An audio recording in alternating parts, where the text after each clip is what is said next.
cada lunes en Los Catedráticos. Agradecer a Señales, una revista que produce nuestro querido amigo Eury Cabral. Nos envía Ley de Cine, ha sido de mucho beneficio para el Estado y la Nación. Cómo renacer, cómo vencer la rutina en los matrimonios. Todo sobre el documental El Chile a Pepín, ejemplo de enseñanza, patriotismo y dignidad. Y el tema central de este número 7 de la revista Señales es Juan Pablo Duarte debió ser el primer presidente dominicano. Gracias a Eury Cabral y a toda la producción de Señales por enviarnos esta revista. Muchas gracias. Lizania. Doctora Camila Santos, hay un tema, un problema que está envuelto en este que ya hoy estamos poniendo sobre la mesa aquí en Cátedra Médica. Si usted acaba de sintonizarnos a la audiencia, pues hoy hablamos de la polifarmacia, esta problemática de salud pública, sobre todo en el adulto mayor. El doctor Selig hablaba de otro problema que también tenemos y al cual hay que ponerle atención, que es el tema de la automedicación. ¿Qué tanto complica esto la polifarmacia, sobre todo en el adulto mayor, en los casos que ustedes ven y manejan? Adelante. Claro, realmente es uno de los dolores de cabeza más grandes que tenemos nosotros, no solamente los geriatras, o sea, todo el médico dominicano sufre de esos dolorcitos de cabeza con los pacientes, de que el paciente se le indica un tratamiento estipulado para una patología estipulada y el paciente prefiere tomar el té que le dice la vecina, prefiere dejar el tratamiento para tomar otra cosa que la vecina le dijo, que la amiga le dijo, que otra persona le dijo. Entonces, los adultos mayores no están exentos de esto.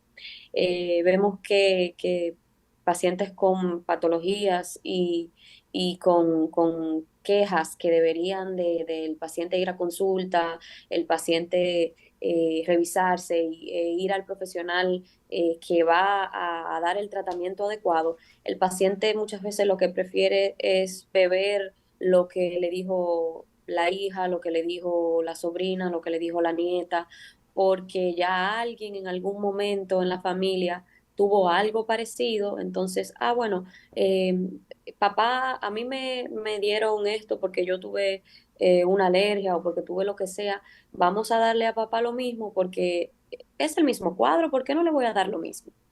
Grave error, porque ahí entramos en añadir medicamentos que probablemente no sean necesarios. Hay que recordar que cada paciente y cada patología se debe de individualizar. Entonces nosotros, sobre todo en el caso de los adultos mayores, tenemos ese gran dolor de cabeza de que los familiares deciden la automedicación y ellos mismos, y siempre realmente esta práctica debe de nosotros como médicos abogar a que termine y que el paciente se dirija a donde debe de ir, que es al médico. Así es. Para Celi tengo una pregunta capciosa, como siempre, naturalmente, una pregunta bucapié. La academia, ¿qué hace frente al fenómeno? Las academias, nosotros aquí tenemos mínimo 12. 14 creo. Son 14. Bueno, 14 universidades en la República Dominicana que tienen programas de medicina. ¿Ah? Hay también enfermería, farmacia. Esas son más. ¿Verdad? Son más. Entonces, pero antes de esa pregunta, para que vaya buscando la respuesta. Doctora Crequet, sabemos que en geriatría ustedes son los, digamos, como los armadores, los que vienen a resolver un poco el problema. Porque nuestros adultos mayores le duele la barriga y se va para donde el gastro, ¿verdad? En un sistema como el que tenemos, la gente dice, no, yo me voy para donde mi gastro, estése tranquilo. Le duele la cabeza y coge para donde el doctor García. Oye eso, la gente va donde el neurocirujano porque le duele la cabeza, o donde el neurólogo porque le duele la cabeza. Tenemos que poner el tema, Liz, de dolor de cabeza de la perspectiva general. Vamos a hablar de eso un día de esto. Y podemos incluso traer a otros profesionales para que no piensen que uno está comiendo con su dama, como se dice. Pero me interesa, Melody Cricket, que nos hagas el enfoque de la problemática que tenemos acá, donde la polifarmacia es producto de la multiplicidad, ¿verdad? De que cada dolencia lo ve un especialista y de esa ausencia de esa atención primaria con un clínico base, con un internista que conoce de medicina general, ese internista, ese médico de familia, ese geriatra en este caso. Bueno, como muy bien decía el doctor, la polifarmacia es un problema que viene creciendo y va a crecer cada día más por el mismo aumento de la expectativa de vida y porque vivimos más, es cierto, pero a veces llegamos con muchas condiciones a ser un adulto mayor. Sin embargo, nosotros en geriatría, no sé, en las otras especialidades, pero en geriatría contamos con una herramienta valiosísima que son los criterios de Stop and Start. Estos son unos criterios que nosotros utilizamos en geriatría y básicamente tienen que ver con lo que es el estado en el que está la patología en el momento en el que yo estoy viendo al paciente y qué decisiones tomar en cuanto a la agudicidad o la complejidad en la que está el paciente en ese momento. Estos criterios se llaman Stop and Start, precisamente porque yo tomo la decisión en el momento que estoy evaluando el paciente, sea agudo o sea crónico, de que hay un medicamento que yo necesariamente debo empezar. Y eso es un criterio de START. Y por otra parte están esos medicamentos que yo necesariamente debo parar. Y eso es un criterio STOP. Esta herramienta tiene 190 criterios en donde evalúa al paciente y encasilla qué cosas yo puedo usar en este momento de agudización del paciente y qué cosas yo debo suspender. El paciente en geriatría es un paciente muy evolutivo por todas las cosas que ya hemos mencionado. Entonces, de ahí la importancia de hacer un seguimiento continuo a lo que son todas sus patologías y a lo que es la medicación específicamente. De hecho, nosotros en geriatría deberíamos hacer un día exclusivamente para consulta de revisión de medicamentos, en donde el paciente vaya con su fundita y revaloremos. Eso debería hacerse cada cierto tiempo. Conozco de esta estrategia cuando viajamos fuera del país en la residencia, a orientarnos un poquito más en ese sentido. Entonces, esa herramienta es fundamental para nosotros. Criterio de Stop and Start son 190 criterios. Ahí obviamente se incluye lo que son las benzodiazepinas, que aumentan el riesgo de caída en los adultos mayores si se colocan en un tiempo que no es apropiado. Está cuándo utilizar anticoagulantes y cuándo pararlos, cuándo utilizar antiagregantes y cuándo suspenderlos. En el caso de los antihipertensivos también, cuál utilizar en determinada situación. Entonces, eso es una herramienta para nosotros muy valiosa y que nos ayuda a hacer ese switch o ese cambio que requieren los adultos mayores para estabilizar condiciones y luego pasar a lo que es una medicación continua. Doctora Cricket, usted hacía mención de una clasificación que hay de la polifarmacia, hablaba de la polifarmacia apropiada y la inapropiada. Y someramente dentro de la clasificación de la polifarmacia inapropiada, usted hablaba de ese paciente que quizás sigue tomando una medicación por un tiempo prolongado sin dar ese seguimiento con su especialista o sin quizás ir a consulta para verificar cómo está reaccionando a esos medicamentos, si hay que cambiar las dosis, si hay que quitar algún medicamento de esos que ya han sido asignados. Entonces, en ese sentido, me gustaría que pudiéramos abordar otro tema importante dentro de esta problemática y es el tema de que, y lo hablábamos fuera del aire aquí en cabina, de que muchos pacientes van por una afección, se les indica un tratamiento, guardan esa indicación médica y cuando aparece un malestar parecido, vuelven y sacan esa receta que le fue hecha hace un año, quizás 6 meses quizás, y vuelven y compran los mismos medicamentos y comienzan a tomarlos sin pasar por consulta. ¿Qué tanto puede complicar esto la salud del paciente, doctora? ¿Y qué tanto hay que volver a revisar para volver entonces, bajo ciertos criterios y la condición del paciente en ese momento, establecer un tratamiento específico? Esto varía muchísimo, sobre todo en los adultos mayores, porque como acabé de mencionar, tienen patologías que son muy evolutivas, muy cambiantes. O sea, el adulto mayor hasta una deshidratación puede hacer que todas sus condiciones de base se desestabilicen. Puede ser que tenga temas con la hipertensión, con la diabetes. Entonces, hacer un individuo tan frágil, por así decirlo, sus condiciones son cambiantes de manera recurrente. Y de ahí sería la importancia entonces de nosotros chequear regularmente cada medicación que se indica. En nuestra cultura popular se tiene por entendido que mientras más viejo un medicamento, la persona lo está usando. No, yo uso eso desde hace 20 años y ese es mi medicamento, doctora. Ujú. Ahí hay un gran peligro, porque eso quiere, jamás en la vida el paciente va a estar en igual condición que hace 20 años. Y también otra cosa es que hace 20 años quizá no existía esta molécula con la que contamos hoy, que pudiera tener menos efectos adversos, porque yo siempre digo a los estudiantes que los fármacos son como los autos 2020, 2022, 2023 y que van agregando mejorías en cuanto a lo que tiene que ver con la estructura, con la misma absorción, con el metabolismo, con la excreción. O sea, las moléculas nuevas nos proporcionan esa ventaja. Entonces, eso de que yo tengo 20 años utilizando mi medicamento y que es el que me funciona y que me va bien, habría que valorarlo. Excelente, doctor Selig. Hace un Bien. ratito el doctor Amaury García dejaba una pregunta sobre la mesa para usted referente a las academias, las escuelas de medicina y cómo se está planteando este tema de la polifarmacia. Pocas veces se trata. Realmente al estudiante de ciencias de la salud, incluyendo el de posgrado, se le enseña a diagnosticar y tratar. Y se acabó. No mira para ningún otro lado. Yo te digo, por ejemplo, el caso de los geriatras. Hay residencias en geriatría ya, pero el contenido de geriatría, que no es especializado, sino que puede ser manejado por todos, no se muestra. Nosotros tenemos la tendencia de que las especialidades se tratan por separado. La geriatría tiene la virtud de que es un enfoque integral de la persona. Individual, porque es el ámbito de la clínica, pero es un enfoque integral, recoge de todos. Y va a necesitar la ayuda de otro especialista para casos especiales. Claro. Pero aquí no lo ven así. Eso es para tratar viejito.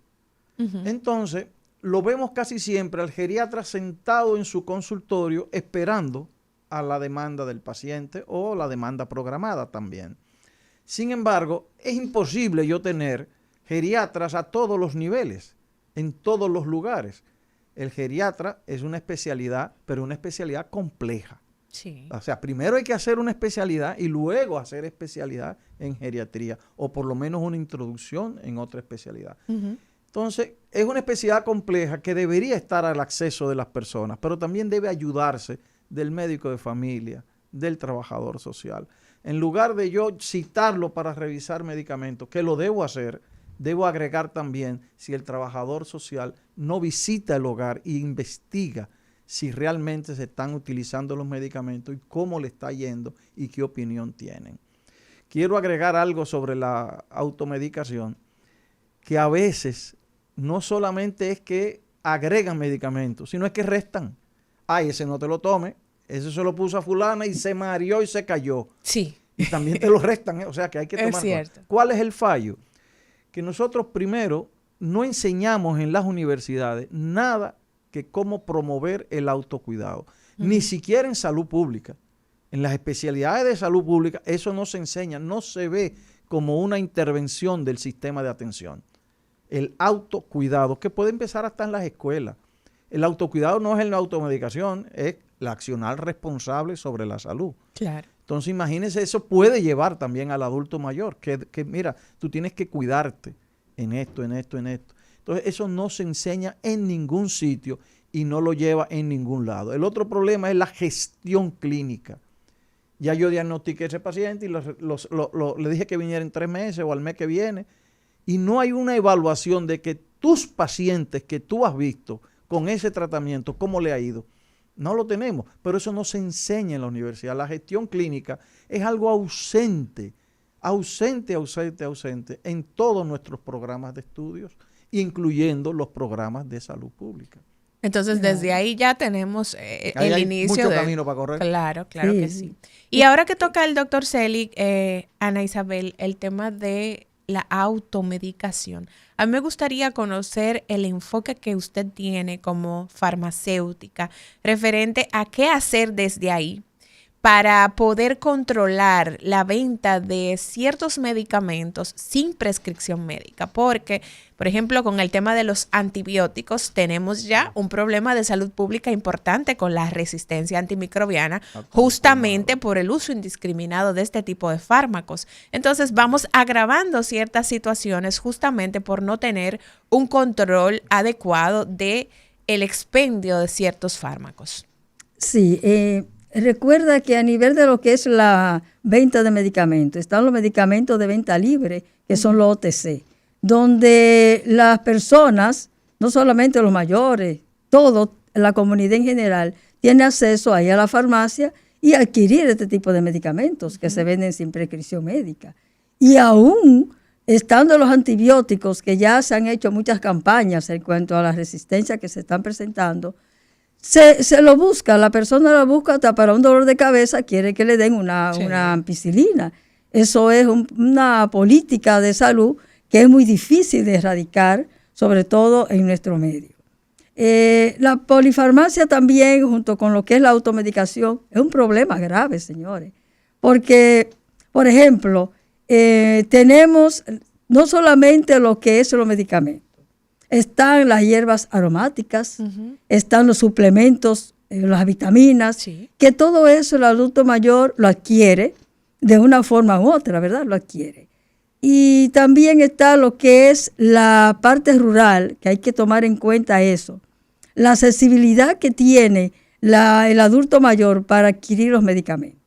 Entonces, cuando va a un hospital, a un centro asistencial, muchas veces atención primaria, no se tiene ese registro de ese adulto mayor.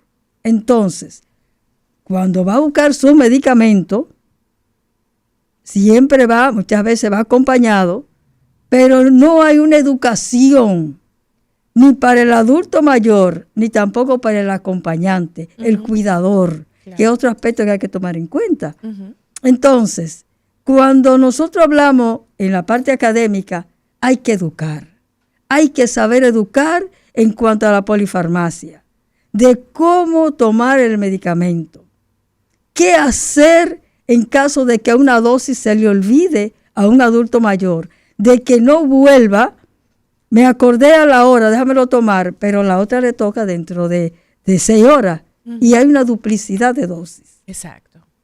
Entonces, esa educación tiene que ser clara, tiene que ser precisa. Sí, tenemos que usar folletos. Hay un aspecto, Ana. Porque, Ana, ahí hay un aspecto que a mí me gustaría que el doctor José Celi nos ayudara, porque el tema aquí es que parece no haber autoridad frente al hecho concreto de que aquí se vende lo que es medicamento y lo que no es medicamento también, falsificado. O sea, que hay un problema de descontrol con los medicamentos que es rampante. En cualquier parte del mundo, usted para que le vendan un antibiótico tiene que tener una prescripción médica. Entonces, aquí las farmacias como comercio simplemente te venden lo que el paciente pida, no importa.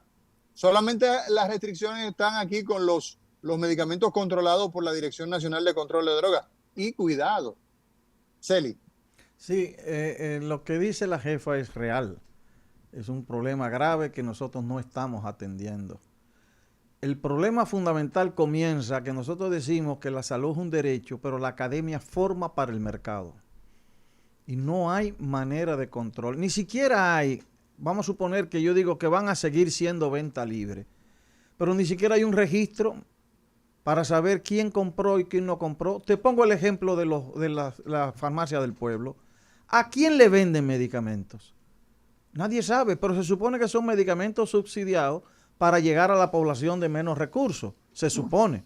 Pero ellos no saben a quién le venden y le venden a veces lo que sea y sin receta. Y cuando la persona llega y dicen, no tengo vuelto, mira, pero están estos vitamínicos y se lo venden para completar. O sea, nosotros no tenemos una política realmente sobre medicamentos, ni quien regule el uso y el consumo del medicamento. Es verdad que hay un problema mayor que se llama acceso a esas cosas. pero no podemos esperar resolver el acceso para resolver el problema del multimedicado. Es igual que decimos, hay un problema de anemia, de desnutrición en los niños, pero también hay un problema de sobrealimentación. Las dos cosas deben ser tratadas. Entonces, hay falta de acceso, incluyendo el caso de la Seguridad Social, que yo pensé que lo iba a registrar, pero no lo hace. Y también hay un problema del mal uso del medicamento y del abuso del medicamento. Pero ¿Y cuál es el problema, Melody, cree que de el paciente que compra los medicamentos, en el caso tú como geriatra, pero no se registra? ¿Eso en qué perjudica el no llevar un control de quién está usando qué cosa? Bueno, primero con las interacciones medicamentosas. Como hablábamos ahorita, no es solo el problema de que el paciente, por ejemplo, tiene un hígado que tiene menos funcionabilidad, sino también que el medicamento que está consumiendo, que nosotros no sabemos cuál es, que en la mayoría de las ocasiones es la causa de una agudización de las patologías de base. El paciente llega y la mayoría de las veces hay un fármaco involucrado, nosotros lo sepamos o no lo sepamos, pero también existe lo que son las interacciones medicamentosas. La mayoría de los fármacos se metabolizan a través del citocromo P450, que es un sistema en el hígado. La mayoría lo hacen. Y al metabolizarse por el mismo sistema, que yo hago una sinergia en cuanto al efecto de ambos medicamentos. Y eso puede producir toxicidad, puede producir confusión, puede producir caídas en los adultos mayores. Un sinnúmero de situaciones. Ahorita estamos nosotros haciendo tomografía, mandándolo con el doctor Amaury, y sencillamente estamos ante una interacción medicamentosa de un medicamento que no nos dimos cuenta, que no supimos, que el paciente sencillamente no nos comentó. Doctora Camila Santos, aprovechando esta intervención de la doctora Crequet, ¿qué tan importante es poder educar a ese paciente o al familiar? Porque a veces el paciente no está en la capacidad de poder informar todo lo que está tomando, justamente por lo que mencionábamos anteriormente, de que no hay una cultura de llevar al adulto mayor con el geriatra y que el geriatra sea ese doctor o ese especialista que pueda tratar integralmente al paciente, sino que lo ve el cardiólogo, lo ve el gastro, lo ven diferentes especialistas y atendiendo a cada condición, pues entonces cada especialista le coloca un medicamento, pero si ese paciente va con el geriatra y no le comunica todo lo que está tomando, pues ahí pueden llegar las complicaciones de las cuales habla la doctora Crequet. Entonces nos gustaría abordar con usted, doctora Santos, esa parte de la importancia de poder educar al paciente o al familiar, de que pueda informar todo lo que está tomando el paciente, cuáles son sus condiciones de base, y entonces con esa información poder partir para poder tratar adecuadamente a dicho paciente. Sí, claro. Mira, lo primero en este caso es volver a mencionar lo que ya la doctora cree que dijo hace un rato de los criterios de Stop and Start, que son criterios muy utilizados por nosotros los geriatras para determinar qué medicación es más conveniente, qué medicación yo debería de iniciar según la patología y el estado de la patología del paciente, y qué otros medicamentos pues yo necesariamente debo de parar. En el caso de los adultos mayores, nosotros abogamos porque el adulto mayor sea visto, sea atendido y sea evaluado por un geriatra que tenga su geriatra de cabecera, porque dentro del mundo médico, dentro del campo de la salud, en el ámbito de los adultos mayores, lo vemos como una orquesta donde el geriatra es el director de orquesta que va a dar las pautas y que es el que dirige, como valga la redundancia, al paciente y qué cosas son las que él necesita, qué cosas podemos prescindir, etcétera, etcétera. En estos pacientes, realmente, como ya se ha mencionado durante todo el programa, es importante nosotros conocer qué medicación el paciente toma, a qué hora se la toma, eh, cómo está siendo administrada esta medicación. Y siempre nosotros tratamos de educar a los pacientes y a los familiares, sobre todo, que muchas veces son los que se encargan de administrar estas medicaciones. Siempre les aconsejamos que tengan una lista que lleven un listado, que tengan muchos lo que hacen es que lo tienen como en hojas de Excel, donde ponen el nombre del medicamento, a qué hora se lo administran, por qué vía se lo administran, porque muchas veces el adulto mayor bebe muchos medicamentos, como ya se ha hablado, y es difícil recordar, tanto para los familiares como para el mismo paciente. Y tenemos en consulta muchas veces que nos dicen, no, yo me tomo una pastillita azul, yo me tomo una pastillita blanca redonda, yo me tomo una pastillita que es grande, que es de este color o que es de tal color. Entonces, es más fácil tanto para el médico como para ellos mismos y para nosotros saber cuál va a ser el accionar de nosotros conforme a si retirar, si continuar el medicamento. Entonces, siempre aconsejamos que se lleve un registro del medicamento que se utiliza, a la hora que se le proporciona el medicamento y por qué vía se proporciona. Así nosotros también sabemos si hay más probabilidad de que tenga alguna interacción medicamentosa o no. Excelente. A mí me gustaría aportar ahí algo. Sí, adelante. En eso de la educación, tenemos que saber que el último contacto del paciente ambulatorio es el farmacéutico. Y es ahí donde el farmacéutico clínico y el farmacéutico